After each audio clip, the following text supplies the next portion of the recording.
Jeju Olle Route 14, Jeoji-Hallim Olle. Route outline.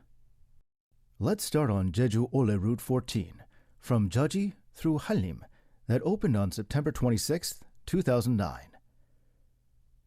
Route 14 is a total of 19.1 kilometers, which takes about 6 to 7 hours.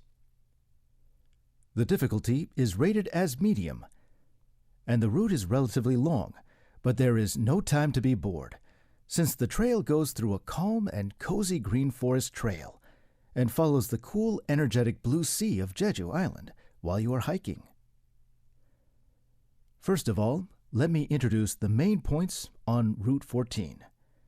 Starting from the Jeju Olle Information Center in the Jeoji Arts Information Network Village, it goes through Keun Pine Tree Forest Path, Oshirokon Farm Road, Sonang Pine Tree Rest Area, Forest Pathway, Wolyeong Forest Pathway, Mumyeongchon Stream Walkway, Grandma Jin Ayong's House, Wolyeongni Cactus Habitat Village, Wolyeong Pogu Port, Henya Bean Habitat, Kumnung Pogu Port, Kumnung Beach, Hyupje Beach, Ongpo Pogu Port, Hallimhang Harbor, and Route 14 ends at Hallimhang Harbor, where the Byangdo Island Ferry Waiting Room and the Jeju Olle Information Center are located.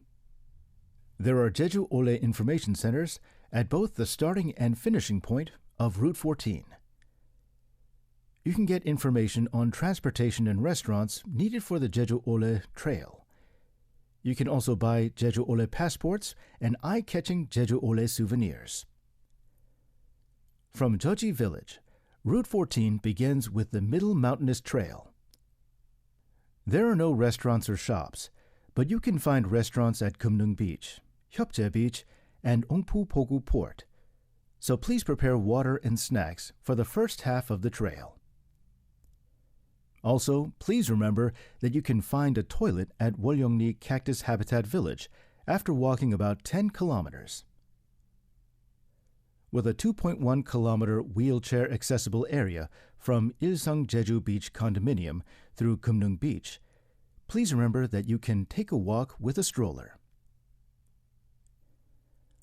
Route 14 takes you on a journey with no time to be bored, with a stone wall, dry field, forest, stream, wooden walking path next to the sea, coastal trail covered with small stones, a fine sand beach path, and village alleys appearing one after another. Walking by the sea while taking a look at the beautiful Byangdo Island all the time is a unique charm of Route 14. Shall we get started?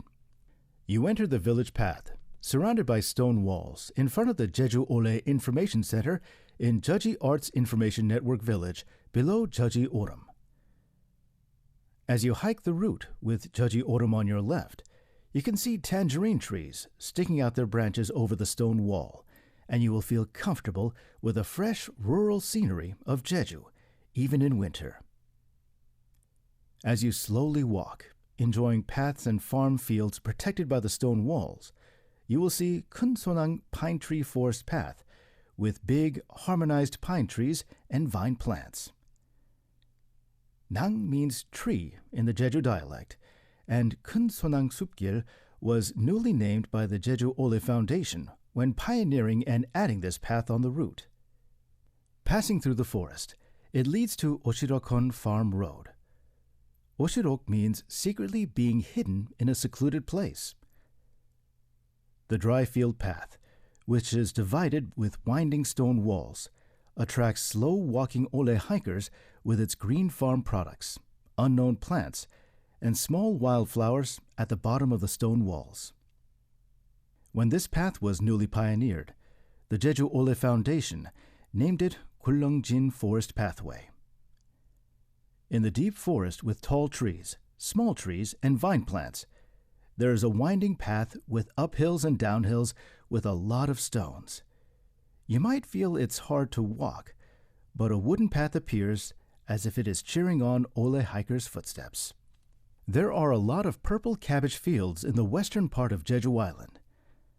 Around the end of the forest path, A large field of cabbage delights Olle hikers, and then you will feel the palm trees seem to be waving their hands, and then soon short cacti say hello to you. I would say that it is like an appetizer before you enjoy the Woljeongni Cactus Village. We still have some more section of the middle mountainous part left. If you follow Mumyeongchun Walkway, where silver grass is harmonized, you will hike along the well-maintained riverbank path. As you hike along the Mumyeongchun that does not usually flow, it leads to the Woljeong Forest Pathway, full of tall trees. When you pass the forest pathway, it would be nice if you can listen to the birds chirping. There is a low wooden bench at the end of the forest, so it's good to take a break, right? When you get out of the forest, you will see fields, forests, and an agricultural and industrial research complex. When you feel your legs are hurting a little bit, the cactus field appears as if it's a surprise gift. The cactus field is a sign that the middle mountainous part of the trail is finished and Woljeongpogu Port is closer. Woljeongni, the only village where cactus grow wild in Korea. Before we meet the cactus, which is the pride of Woljeongni village, we pass Mumyeongchun, Grandma Jin Ah-young's house. You might have heard about the Jeju April 3rd uprising and massacre at least once. In November 1948, when martial law was proclaimed in Jeju Island, cruel suppression started, and Jeju residents were killed without knowing the reasons by the violence of the country being treated as the Reds.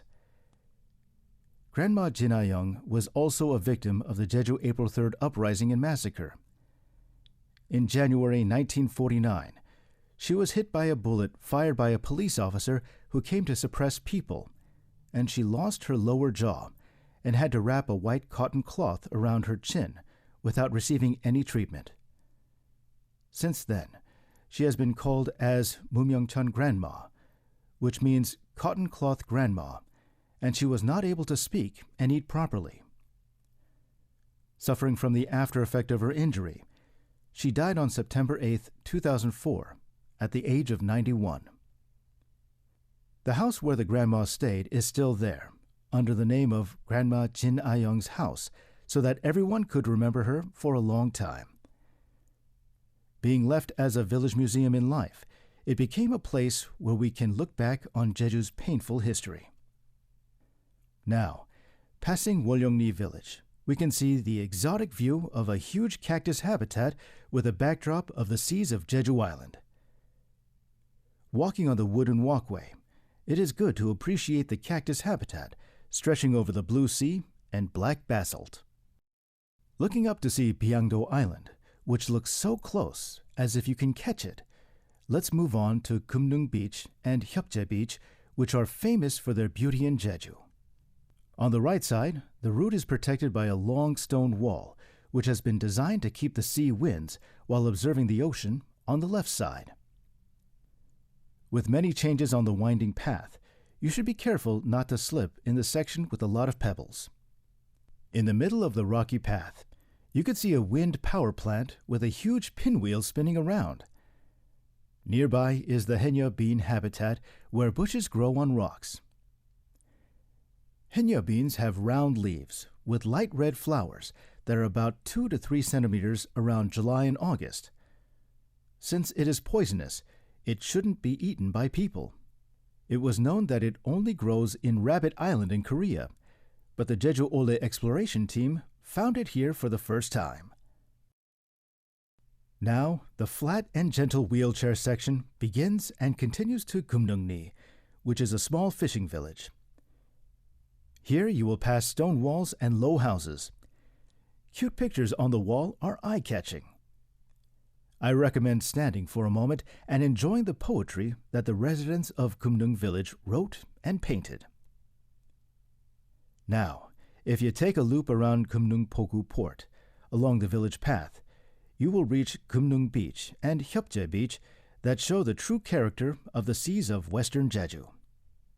In the summer, It would be nice if you take a break here, soaking your tired feet in the cool water and enjoy the blue seas of Jeju Island.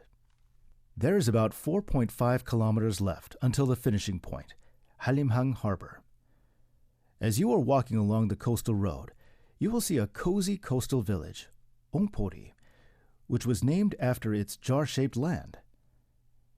Different from the sparkling Hyupje beach that you just passed, you will see the Jeju Ocean where you can feel tranquility. Walking out of town, as you hike along the coastal road, you will feel like seagulls that fly freely in the sky are saying, "Good job." Watching those boats anchored to go out to sea along the coastal road, you will arrive at the finishing point of the Route 14 Hallimhang Harbor. By the way, did you check the passport stamping station?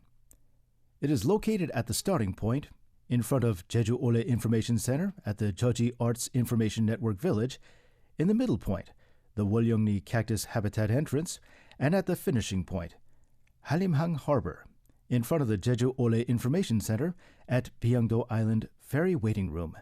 So don't forget to commemorate your precious memories of the Jeju Olle Trail with stamps.